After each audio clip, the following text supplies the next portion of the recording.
یہ جب تک باہر نہیں نکلیں گے، اپنی آواز بلند نہیں کریں گے، تو ایک ایک کر کے ضلع میں ہر کوئی اپنی جو بندر بانٹ میں جب تک مصروف رہے گا، یا یہ دیکھتا رہے گا کہ چلیں یہاں پر تھوڑا سا محفوظ ہے، دیگر لوگ اگر مشکل میں ہیں تو کوئی بات نہیں، تو یہ سوچ اپنی ختم کرنی ہوگی۔ اور یہ سوچ جب اگر ختم نہیں ہوگی تو یہ آگ جو ہے وہ کسی چند محدود ضلعوں تک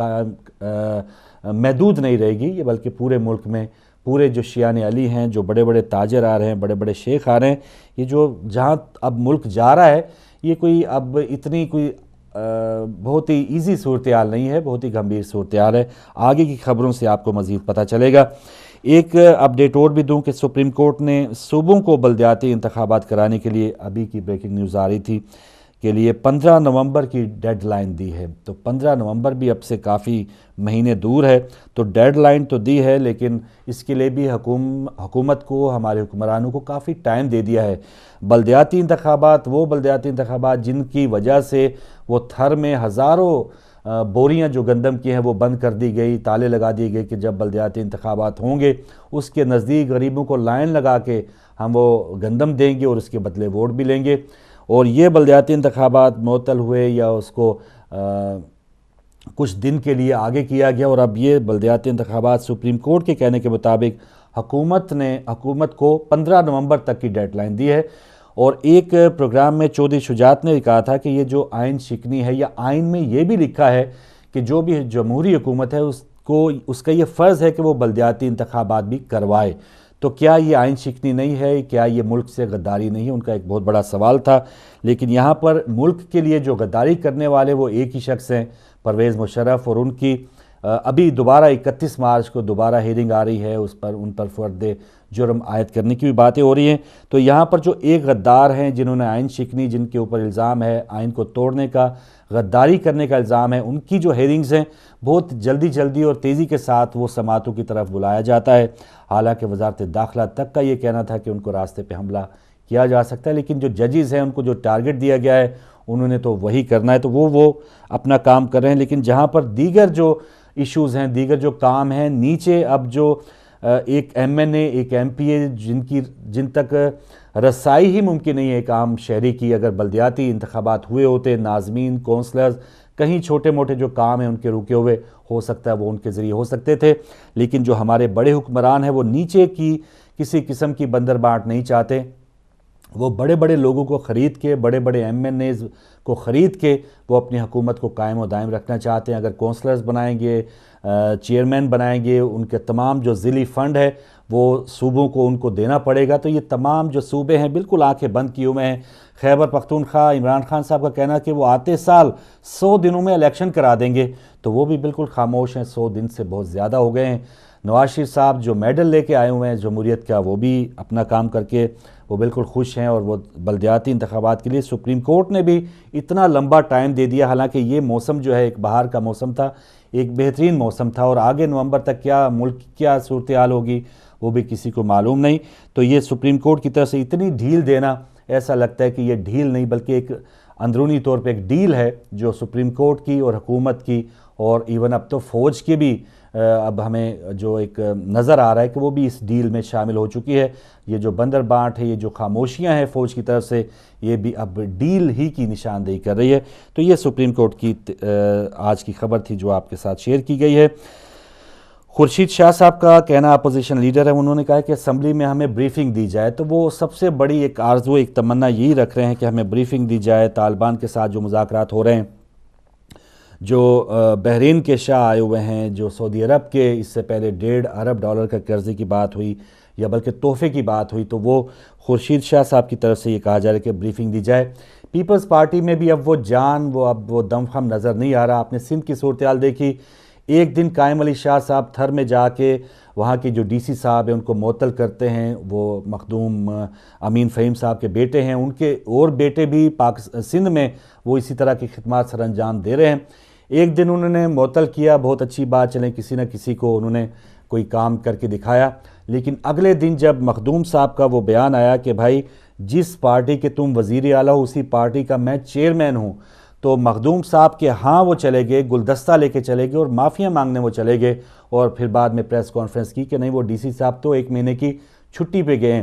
تو یہ جو اپنے اقتدار کی ہم جیسے پہلے بھی بات کر رہے تھے، اقتدار رہنا چاہیے، لوگ مرتے ہیں کہ مریں، 160-70 بچے اگر مر گئے ہیں تھر میں تو ان کے لیے کوئی بڑی خبر نہیں ہے، وہ کہہ رہے ہیں کہ یہ جی بیماریاں وہاں پہ پھیلتی رہتی ہیں۔ کراچی میں روزانہ ٹارگٹ کلنگ ہو رہی ہے، وہ کہتے ہیں اتنے 2-2.5 کروڑ عوام کا جو شہر ہے، 10-12-20 لوگ مرنا یہ کوئی بڑی خبر نہیں ہے۔ لیکن اقتدار انہوں نے کسی کو اگر معطل کیا تھا، ایک بہت اچھی بات تھی، لیکن سب سے پہلے، اور وہ خود بھی کہہ رہے تھے کہ یہ تمام حالات کا ہم سب ذمہ دار بھی ہیں، تو اگر وہ ذمہ دار ہیں تو پہلے خود پہل کرتے، خود استعفیٰ دیتے۔ لیکن پیپلز پارٹی کی سندھ کے اندر بھی جو ایک ساکھ ہے، وہ بھی اپنے اپنے وڈیروں کو وہ قائم رکھنے کے لیے، اور مخدوم امین فہیم صاحب نے کبھی اس قسم کی زبان استعمال نہیں کی، یا پارٹی کے اندر کوئی ڈسپلن نظر آتا تھا، لیکن انہوں نے یہ کہہ دیا کہ اگر میرے بیٹے کو تم نے یہ ادھر معطل کر رہے ہو یا ان کو نوکریوں سے فارغ کر رہے ہو، تمہیں پتہ نہیں کہ میں کون ہوں۔ تو ایک قسم کی جو گرج چمک انہوں نے دکھائی ہے۔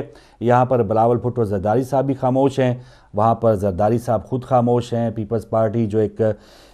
ڈسپلن کا نام ہوتا تھا کہ قائد کے اشاروں کے اوپر بہت بڑی بڑی ہستیاں جو ہیں ان کو نکال باہر کر دیا جاتا، لیکن پیپلز پارٹی کی وہ ساکھ برقرار رہتی، لوگ ان کو پھر بھی پیار کرتے، ووٹ دیتے۔ لیکن جب تک اب یہ، کیونکہ بڑی شخصیت کوئی ایسی نامور بچی نہیں، ایک سمجھے کہ ستون پیپلز پارٹی کا جو بے نظیر بھٹو صاحبہ کی شکل میں تھا وہ ختم ہو گیا، تو اب نیچے جو چھوٹے چھوٹے جو اب وڈیرے ہیں یا ان کے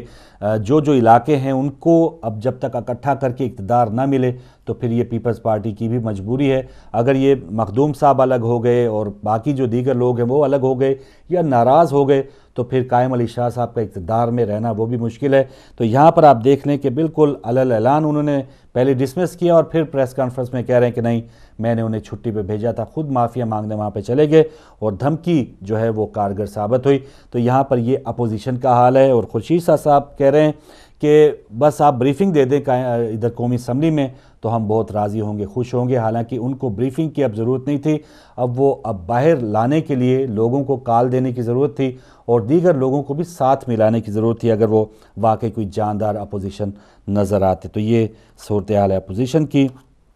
جی، اب بادشاہ خلیفہ جو بحرین کے ہیں، ان کی آمد کے خلاف اسلام آباد پریس کلب کے سامنے آج شام 5 بجے مظاہرہ ہوگا۔ تو یہاں پر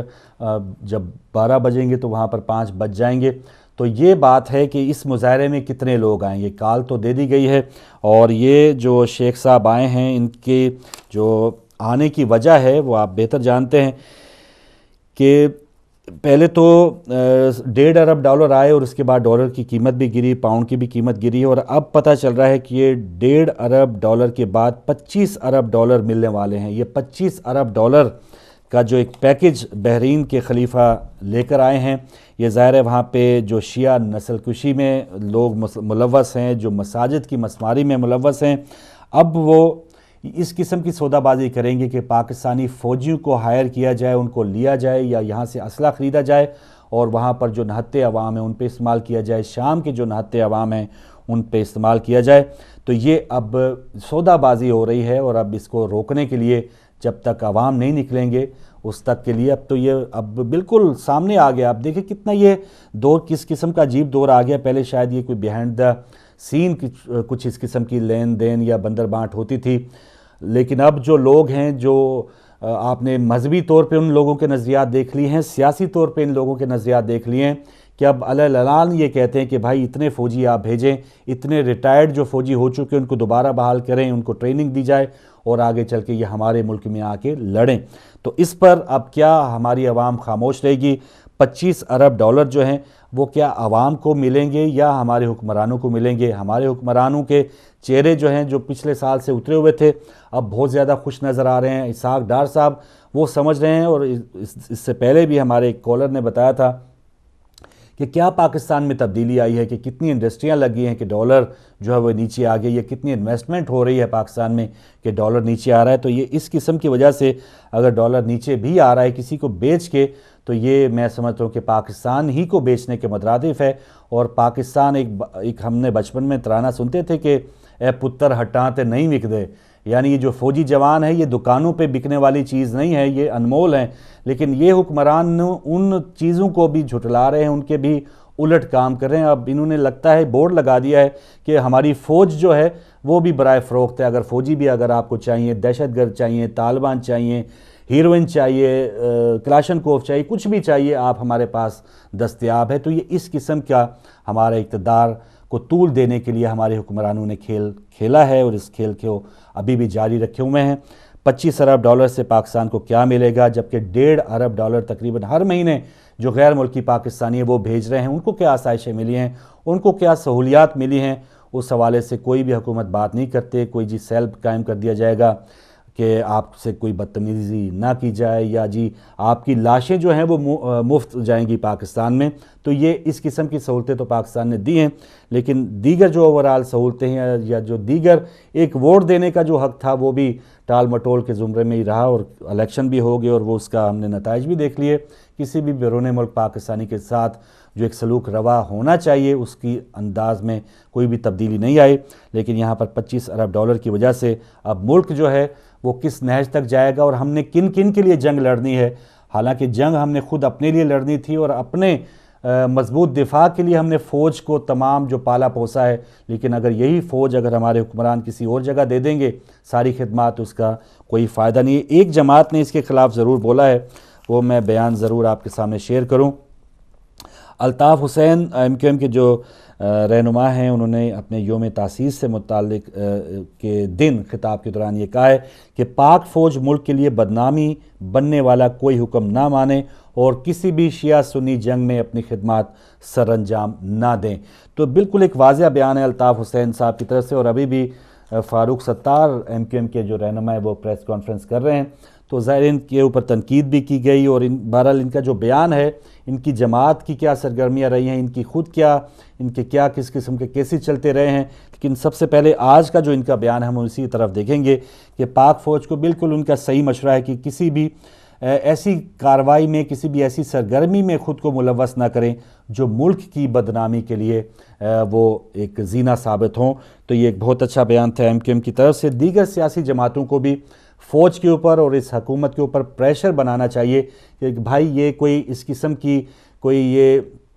یہ ایسی فوج نہیں ہے کہ آپ کسی بھی ملک کو آپ دہشت گردی کے لیے اپنے فوجی دے دیں۔ ہاں UNO کے زیر سایہ جہاں پر بھی فوج جاتی ہے وہاں پر جو امدادی سرگرمیاں جاری ہوں، یا UNO کی وجہ سے کوئی بھی کسی ملک میں بھیجی جانے والی فوج جو ہے پاکستان سے جاتی بھی رہی ہے، لیکن یہاں پر خود کوئی شیخ آئے اور یہاں سے ہزاروں فوجی لے جائے صرف ڈالر کی وجہ سے، تو یہ پاکستانی فوج کی ایک جو ساکھ ہے، جو عزت ہے، وہ اس انداز میں نیلام ہوتے ہوئے اگر پاکستانی دیکھتے رہیں تو یہ بہت بڑی بدنصیبی ہے۔ اور پھر یہ اگر ہم اپنے آپ کو آزاد ریاست کہیں، اپنے آپ کو ایک جمہوری ملک کہیں، اور اپنے آپ کو کہیں کہ ہم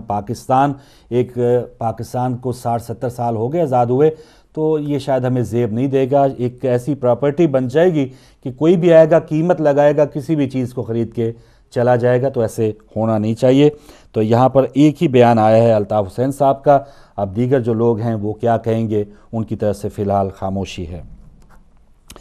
جی لاہور کی بات کریں، محکمہ تعلیم پنجاب نے یہ کہا ہے کہ لاہور ہی کے 41 سرکاری اسکولوں پر قبضہ ہے۔ تو یہ لاہور وہ جہاں پر میٹرو بسوں کی بات ہو رہی ہے، اس کو پیرس بنانے کی بات ہو رہی ہے، سرکاری اسکولوں کا یہ حال ہے کہ محکمہ تعلیم پنجاب یہ کہہ رہا ہے، وزیر اعلیٰ صاحب کو شاید یہ خبر پتہ چلے یا نہ، یا پتہ ہوتی بھی ہے تو وہ بالکل منہ دوسری طرف پھیر لیتے ہوں گے۔ تو 41 اسکولوں کے اوپر کسی ناجائز قبضے کی وجہ سے یہ بند پڑے ہیں، تو اس کی طرف بھی پنجاب حکومت کو چاہیے کہ وہ اپنی نظر دوڑائیں، اور اس قسم کے جو ایشوز ہیں وہ ان کے سامنے واقعی ایشوز ہونے چاہیے، نہ کہ جو دیگر ایشوز ہیں یا دیگر جو جس انداز میں وہ خود اپنے پیسے بنانے میں لگے ہیں اس کو چھوڑ کے اس قسم کے ایشوز کی طرف ان کا دھیان ضرور آنا چاہیے۔ جی، اور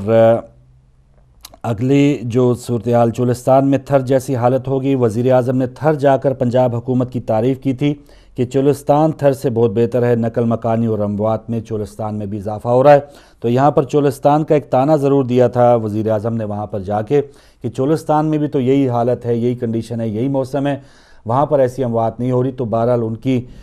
جو جیسے ہوتا ہے نا کہ ایک وجہ ضرور بن جاتا ہے، کسی بندے کو اللہ تعالیٰ نے ذلیل کرنا ہو، جسے کہتے ہیں نا کہ جسے اللہ تعالیٰ چاہے عزت دے، جسے اللہ تعالیٰ چاہے ذلت دے، تو ان حکمرانوں کو ذلت کے علاوہ میں نہیں سمجھتا کہ کچھ اور ملے گا۔ ان کے بیانات ان کے منہ پہ مارے جائیں گے، ان کے جو انصاف پسندیاں ہیں، یہ جو لوگوں کو معطل کر کے آتے ہیں، اللہ نہ کرے کہ یہ حالات ان کے اوپر بھی ہوں، ان کے بچوں کے اوپر بھی ہوں۔ اگر پہلے سنبھلنا چاہیں تو سنبھل جائیں، ورنہ جب تک یہ سنبھلیں گے نہیں تو یہ اپنے آپ ہی کے اوپر عذاب کو بلا رہے ہیں۔ تو یہ ایک بیان دیا تھا چولستان میں، تو چولستان میں بھی یہی صورتحال ہے۔ اب دیکھتے ہیں کہ پنجاب حکومت یہاں کی جو اموات ہیں، یہاں سے لوگ جو نکل رہے ہیں، ان کا کیا بندوبست کرتی ہے۔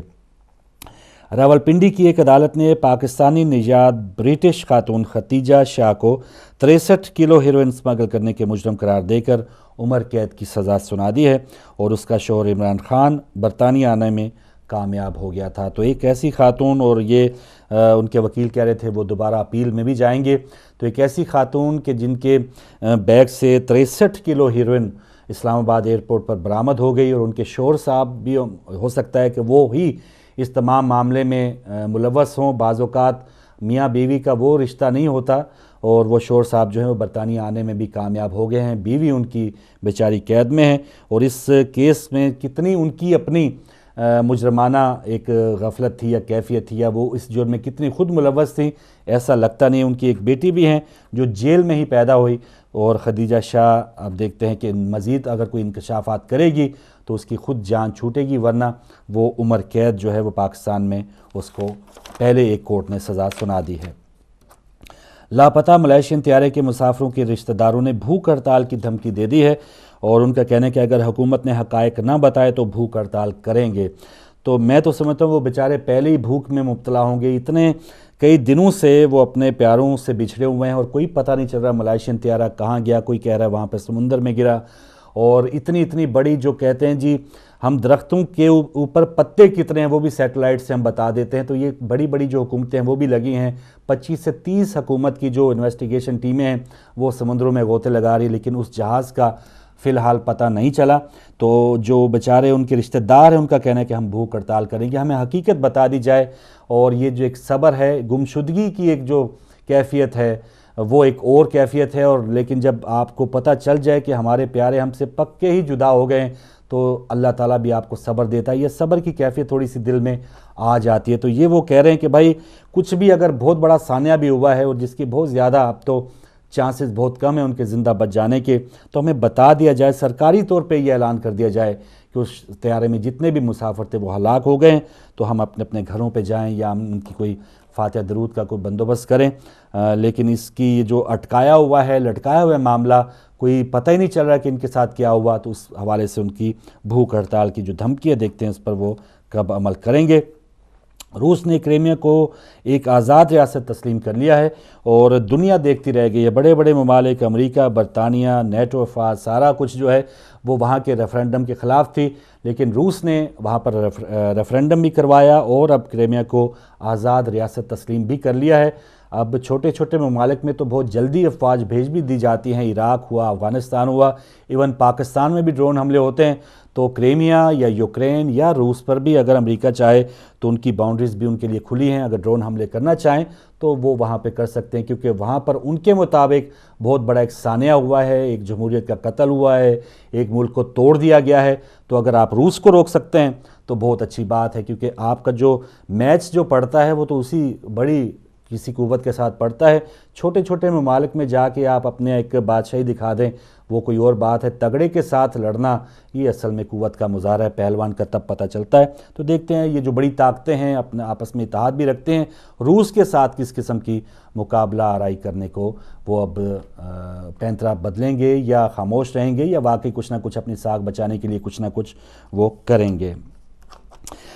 جی ناظرین، ایک جو انڈیا سے ہمیں خبر ملی تھی، ویسے تو انڈیا پاکستان کے جو کرکٹ میچز ہوتے ہیں ہم ایک دوسرے کو ہرانے میں بہت آگے ہوتے ہیں، اور ایک حسرت ہوتی ہے کہ پاکستانی بحیثیت پاکستانی انڈیا ہارے، انڈین چاہتے ہیں پاکستانی ہارے، لیکن ایک میچ جو میں اس میچ پہ زیادہ شروع سے ہی نظر رکھے ہوئے ہوں، جب اٹلی کے دو فوجیوں نے جن کا نام میلانو تورے اور سلوا تورے ہے، انہوں نے دو